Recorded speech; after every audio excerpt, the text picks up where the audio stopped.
오늘 우리에게 주신 창세기 16장 1절 말씀은 아무리 위대한 사람이라도 실수할 수 있으며 반복되는 죄를 지을 수 있다는 것이 오늘 우리에게 주는 메시지입니다. 사람은 누구를 망라하고 완전할 수 없기 때문에 그런 의미에서 사람에게 성자라는 말을 붙이는 것은 합당하지 않고 모든 사람은 용서받은 죄인일 뿐입니다. 믿음의 사람 아브라함도 실수를 수없이 반복했는데 그런 의미에서 고린도전서 10장 12절 말씀, 그런즉 선줄로 생각하는 자는 넘어질까 조심하라는 말씀은 어떤 특정인에게만 주시는 말씀이 아니라 우리 모두에게 적용되는 말씀입니다. 오늘 본문 1절 말씀에 보면 아브라함의 사례는 생산치 못하였고 출산하지 못하였고 그에게 한 여종이 있으니 애굽 사람이요 이름은 하갈이라. 아브라함이 두려워 떨 때 하나님께서 나타나셔서 아브라함에게 두려워 말라, 나는 너의 방패요 그리고 큰 상급인이라고 말씀해 주시는 놀라운 영적 체험을 하게 됩니다.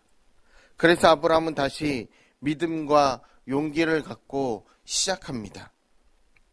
하나님은 아브라함을 밖으로 끌고 나가서 하늘에 셀 수 없이 많은 별을 보여주시고 그 별들처럼 제 자손이 많아지리라고 약속도 하셨습니다. 그때 아브라함은 하나님께 감사할 수밖에 없었습니다. 자신이 하나님께 드린 것은 배신과 불신이었는데 이렇게 끝까지 믿어주시고 격려해 주셨던 분이 바로 하나님이셨기 때문입니다. 아브라함은 하나님의 격려에 힘을 얻어서 증거를 구했고 이런 하나님의 말씀을 믿을 수 있는 영적 증거를 달라고 구했으며 하나님은 그 요구를 거절하지 않으시고 아브라함에게 짐승을 쪼개어 서로 마주보게 하라고 하셨습니다. 아브라함은 아침부터 해질녘까지 쪼갠 짐승을 보면서 기다렸는데 그때 하나님께서 아브라함에게 임재하셨습니다. 하나님은 타는 횃불로 오셨습니다.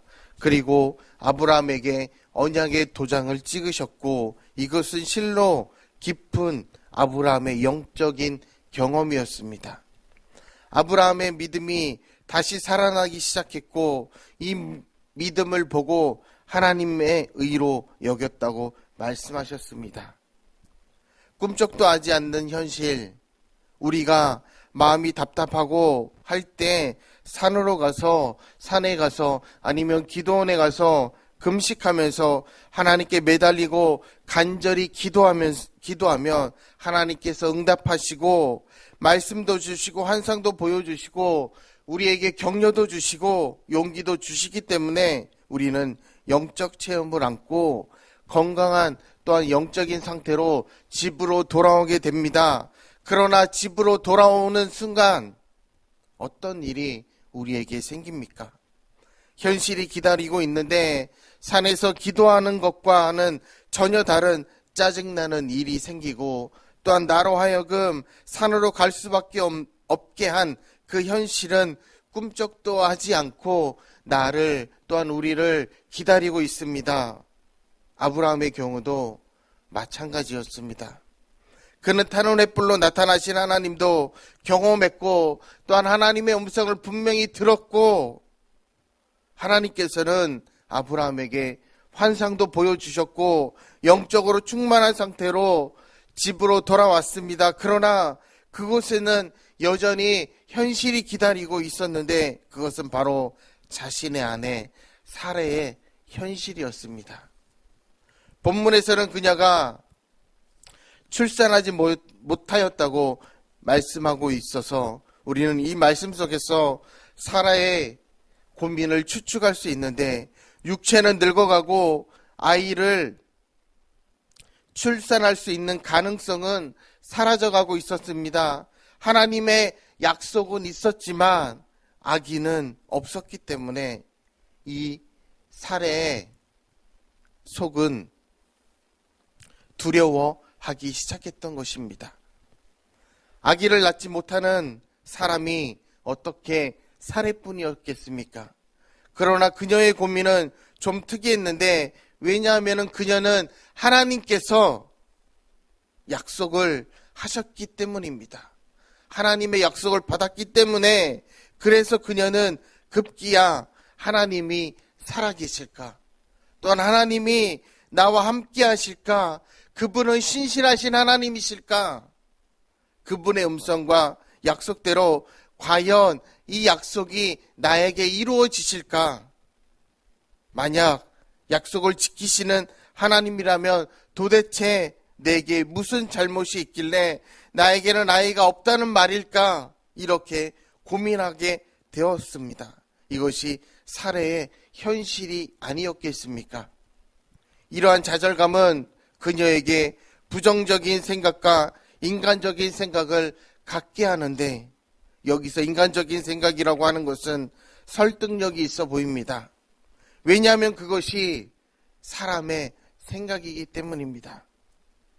이성과 형편에 맞고 우리의 정서와 감정에 잘 맞아떨어집니다. 그래서 힘들고 어려울 때 우리는 이렇게 말합니다. 하나님도 내 입장이 되어 보시라고. 사람들이 쉽게 할 수 있는 것이 세속적 방법으로 하나님의 뜻과는 맞지 않지만, 모든 사람들이 그렇게 해왔기 때문에 별로 그것에 대한 죄책감을 갖지 않고 쉽게 그 방법을 따라 행동합니다. 사례는 이렇게 생각했을 것입니다. 그래, 내가 이 나이에 육체적으로 아이를 갖는다는 것은 불가능해. 내 몸종인 하갈을 통해서 자식을 번성하는 것이 현실적이고 더 현명할 거야. 사례는 그렇게 생각하기 시작했습니다. 그러나 그것은 믿음의 생각이거나 하나님의 약속이 아니라 단지 답답하기 때문에 들었던 사례의 생각뿐이었고, 이러한 사례의 생각은 그녀만 했던 것이 아니라 아브라함도 마찬가지였던 것입니다. 아기가 없다고 하나님께 투정했습니다. 양자나 삼아서 약속의 자식으로 삼지요라고 말입니다. 하나님은 이 말에 대해서 정면으로 양자가 아니라 내 몸에서 태어날 약속의 자녀라고 분명히 말씀하십니다. 아브라함처럼 사례도 임신할 수 없으니 자신의 몸종인 하갈을 통해서 아기를 낳겠다고 인간적인 생각을 했는데, 마치 이것은 옛날에 우리나라의 시바지입니다. 2절에 보면 사례가 아브라함에게 이르되 여호와께서 생산을 허락하지 아니하셨으니 원컨대 나의 여종과 동침하라. 내가 혹 그로 말미암아 자녀를 얻을까 하노라 하며 아브라함이 사례의 말을 들으니라. 사례의 실수는 자신이 임신하지 못한 것이 바로 하나님이 허락하지 않았기 때문이라고 단정한 것이었기 때문에 사례는 자기 마음대로 하나님의 뜻을 정했습니다. 내가 이렇게 아기를 못 낳는다는 것을 보니까 하나님이 이렇게 하신 것 같아라고 사례는 마침표를 찍었습니다. 그러나 하나님은 쉼표를 찍으십니다. 지금은 아이가 없으나 곧 아이가 생길 것이다. 하지만 사례는 아이가 없다, 하나님이 없다, 약속은 없다고 자기 마음대로 단정해 버렸습니다. 하나님의 생각을 앞지른 사례는 우리는 어렵고 힘들 때 우리 마음대로 내 마음대로 단정하지 않기를 바랍니다. 하나님은 이런 분이시다, 하나님은 약속을 어기셨다라고 우리가 단정하기보다는 우리에게 말씀하신 그 약속의 말씀을, 또 하나님의 음성을 우리가 분명히 믿고 따라가시기 바랍니다. 하나님께서는 도대체 왜 아브라함과 사례를 임신이 불가능한 나이까지 데리고 가신 후에 아기를 주셨을까? 거기에는 몇 가지 이유가 있습니다. 첫째는 하나님에게는 불가능이 없다는 것을 가르쳐 주기 위해서였고, 둘째는 아브라함의 믿음을 시험하기 위해서, 아브라함이 정말 믿음의 조상이라고 한다면 이 정도까지는 가야 한다고 생각했고, 그리고 그것보다 더 중요한 이유는 먼 훗날 동정녀에게 메시아가 태어날 것을 아시고 먼저 아브라함에게 이렇게 불가능한 상황에서 아기를 낳을 수 있다는 사실을 보여주심으로 구속사적인 가르침을 주시고자 했던 것입니다. 무슨 일이든지 불가능해 보이고 이해가 되지 않을 때 우리는 단정하고 모든 것이 끝났다고 말하기보다는 하나님의 역사는 쉼표이지 마침표가 아니기 때문에 하나님의 뜻을 기다리시기 바랍니다. 지금은 어둡지만 새벽이 올 것이고 모든 일이 불가능해지고 또한 기적이 일어날 것이며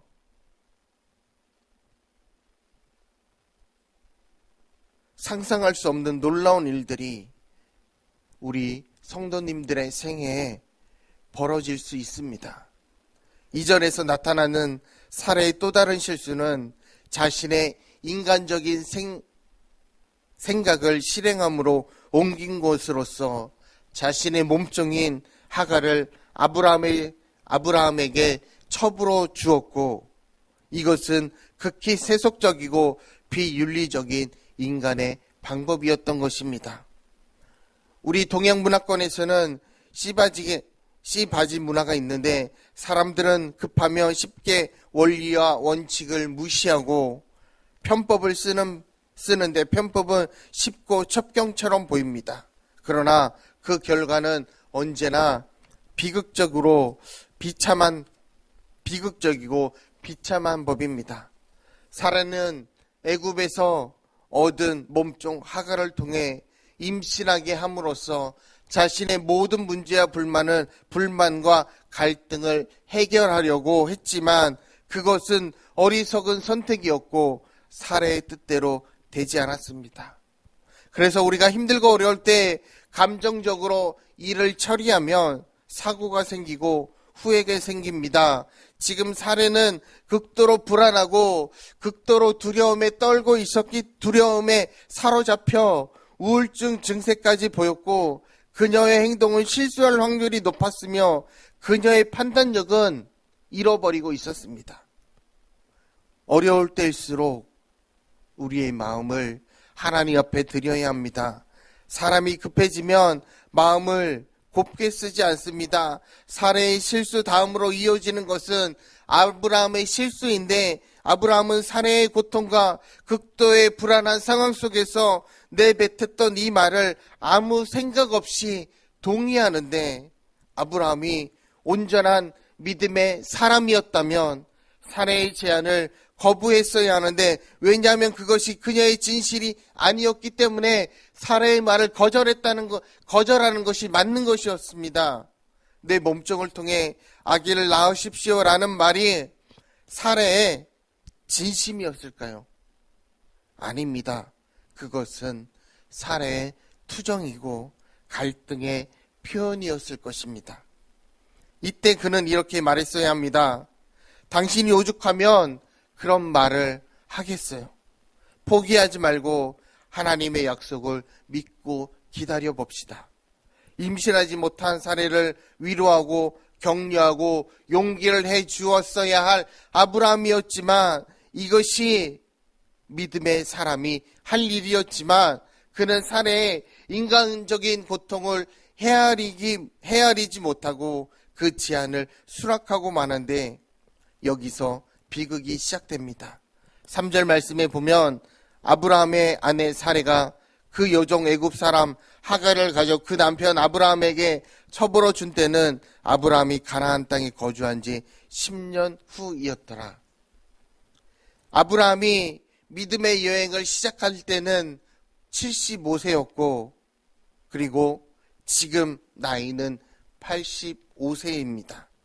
10년의 세월이 지났지만 그의 믿음은 성숙하지 않았고 또한 완성되지 않았기 때문에 아브라함은 계속 넘어지고 있었던 것이고 실수를 하고 있었던 것입니다. 우리가 여기서 배우게 되는 것은 세월이 가고 우리가 나이가 든다고 해서 성숙해지는 것이 아니라는 사실입니다. 세상을 사는 요령과 기술만 발달될 뿐입니다. 4절에 보면 또한 아브라함이 하갈과 동침하였더니 하갈이 임신함에 그가 자기의 임신함을 알고 그 여주인을 멸시한지라. 아브라함과 하갈은 동침했고 쉽게 하갈이 임신하게 되었고 사레가 그렇게도 하고 싶었던 임신이 하갈에는 너무도 쉽게 이루어지는데 임신한 것을 알게 된 하갈은 어떻게 변하게 됩니까? 사레의 몸종이었으나 사레의 주인의 이치로 군림하려고 하는데 이것은 모든 사람들의 속성입니다. 사람들의 생각에 결국 이것은 사레의 의도가 아니었고 사레는 하갈을 단순 임신의 도구, 즉 씨바지로 쓰려고 했는데 그러나 모든 것이 사라의 뜻대로 이루어지지 않았던 것입니다. 인간적이고 세속적인 방법은 처음에는 그럴듯해 보이지만 시간이 갈수록 딜레마에 빠지고 그러나 하나님의 뜻은 반대로 처음에는 어렵게 가다가도 시간이 갈수록 은혜와 축복을 경험하게 됩니다. 자신의 몸종이 주인 행사를 하려 할 때 사례의 감정이 어떻겠습니까? 충분히 짐작하고도 남습니다. 분하고 원통하고 속이 뒤집어질 지경이었을 것이고 살만한 의욕을 느끼지 못했을 뿐더러 신경질적으로 변하지는 않았을까?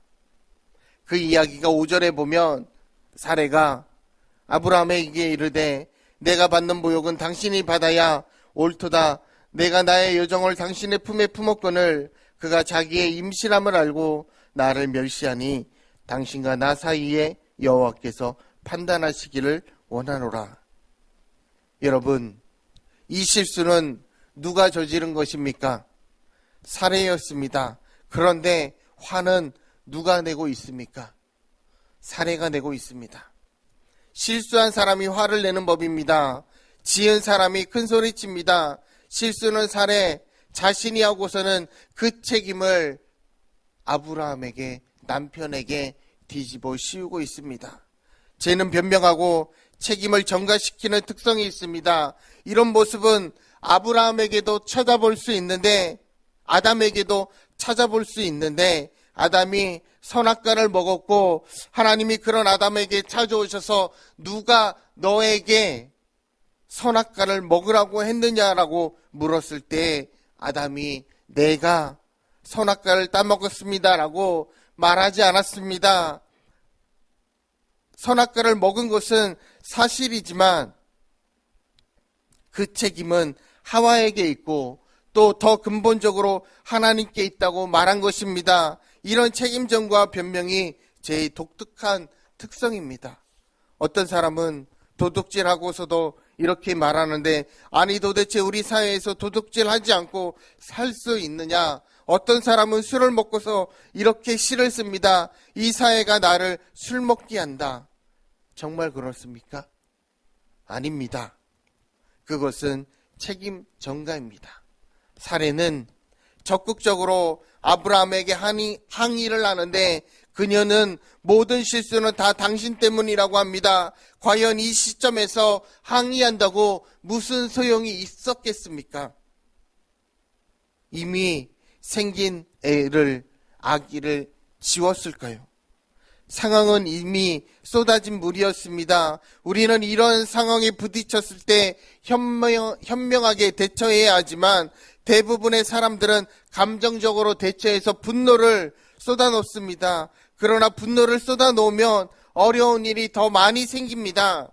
가장 지혜로워 보여도 결과를 보면 미련한 것이 제일 빠른 길을 선택하는 것 같아 보여도 막상 결과를 보면 자신이 제일 늦은 것입니다. 그래서 아브라함이 사라에게 이르되 그대의 여종은 그대의 수중이었으니 그대의 눈에 좋은 대로 그에게 행하라 하매 사라가 하갈을 학대하였더니 하갈이 사라 앞에서 도망하였더라. 아브라함은 거친 사라의 요구를 거절할 수 없었기 때문에 아브라함은 그대 눈에 좋은 대로 그 여자에게 행하라고 말합니다. 이것은 아브라함이 행했던 두 번째 실수입니다. 아브라함은 이미 사라가 몸종을 첩으로 줄 때 거절했어야 하는 것입니다. 그러나 일이 그렇게 벌어진 상태에서는 하갈을 학대하지 말았어야 했지만 그럼에도 아브라함은 사라와 하갈이 싸울 때 사라의 손을 들어주었고 하갈을 무참하게 버렸던 것입니다. 하갈이 무슨 죄가 있겠습니까? 첫 단추를 잘못 끼면 계속 잘못 끼게 되고 아브라함뿐만이 아니라 사라도 계속 실수를 저지르는데 그녀는 하갈을 학대하기 시작했습니다. 처음에는 하갈을 아브라함의 첩으로 줄 때와 다른 태도이고 하갈을 아브라함에게 준 것은 바로 사라의 자신 때문이었지만 따라서 하갈을 이 부분에서 하갈을 학대하지 말았어야 했지만 사라는 복수하듯이 하갈을 학대해서 하갈은 도망치게 됩니다. 하나님 없는 세상은 도망가는 사람들로 가득 찬 세상입니다. 우리가 사는 이 세상은 끊임없이 도피하는 사람들이 가득 찬 세상입니다. 아내를 학대하는 남편으로부터 도망가고 자식은 일만 하고 성공하되 사랑하지 않는 부모로부터 도망갑니다. 학생은 실력 없는 선생으로부터 도망가며 노동자는 착취하는 주인으로부터 도망가며 백성은 독재하는 정치가로부터 도망갑니다. 의인은 하나도 없으나 이 세상의 모든 사람들이 피해가고 도망다닙니다. 이것이 1절부터 6절까지의 메시지의 전부입니다. 우리가 여기서 얻을 수 있는 교훈이 있습니다. 첫째는 누구든지 사람은 실수할 수 있다는 것입니다. 성경은 로마서 3장 10절 이하에 의인은 없다고 가르칩니다. 아무리 믿음의 사람이라 할지라도 인간의 제 본성 때문에 어쩔 수 없이 실수하는 존재라는 것을 인정하고 하나님의 값없는 은혜가 아니면 어느 누구도 바로 설 수 없다는 것을 아브라함과 사라를 통해 알 수 있습니다. 우리가 믿음의 경주를 끝까지 할 수 있는 이유는 우리가 실수하지 않았고 완전했기 때문이 아니라 실수하고 부족했지만 하나님께서 우리를 붙잡아 주시고 우리가 넘어졌을 때 하나님께서 우리를 일으켜 주시고 하나님께서 아브라함을 믿음의 조상으로 삼으신 것은 그가 믿음이 있어서 그의 행동이 의로워서가 아니라 그가 실수하지 않아서가 아니라 이렇게 형편없고 결정적인 실수를 했음에도 불구하고 하나님께서 끝까지 그를 믿음의 사람으로 세워주셨다는 것입니다. 이와 마찬가지로 하나님께서 우리를 끝까지 믿음의 사람으로 세워가고 있다는 것입니다. 이것이 바로 하나님의 은혜입니다. 우리는 그 은혜의 보좌 앞으로 나아가야 합니다. 하나님께서는 아브라함을 도중에 포기하지 않으시고 믿음의 조상으로 계속 이끌어 가셨습니다. 이와 마찬가지로 하나님께서는 우리를 포기하지 않으시고 우리를 믿음의 조상으로 또한 믿음의 사람으로 이끌어 가고 계시다는 사실을 항상 기억해야 합니다. 그래서 사도 바울은 이렇게 고백합니다. 나의 나된 것은 하나님의 은혜였습니다. 나는 나의 연약한 것을 자랑합니다. 나의 실수를 자랑합니다. 나의 연약함으로 인하여 하나님의 강하심과 위대함이 드러났기 때문에 사도 바울은 이렇게 고백하고 있습니다. 신앙의 위기는 한 번만 오지 않고 계속 오는데 고통도 그렇습니다. 하나님의 약속을 계속 우리가 믿고 나아갈 것인가 아니면은 인간적인 방법을 통해 쉽게 갈 것인가는 가라는 두 가지 싸움은 우리 생애에 계속해서 일어나게 됩니다. 그럴 때마다 어려운 길을 선택하십시오. 좁은 길을 선택하십시오. 고통의 길이지만 하나님의 뜻을 택하십시오. 그것만이 우리가 하나님을 바라보고 나아갈 수 있는 것입니다. 그래서 믿음의 사람도 실수할 수 있어도 하나님의 은혜로 다시 일어선다는 것을 오늘 본문 아브라함과 사례를 통해 알 수 있었습니다. 그래서 하나님께서 약속의 말씀을 우리에게 주신 그 약속의 말씀을 붙잡으시기 바랍니다. 그리고 힘들고 어려울 때 인간적인 방법을 택하지 말고 계속 믿음으로 승리하며 나아가는, 그래서 하나님의 약속과 축복이 반드시 우리 삶에 나타나는, 우리 가정에 나타나는 우리 정신제일교회 모든 성도님들의 삶이 되기를 주님의 이름으로 축복합니다. 기도하시겠습니다.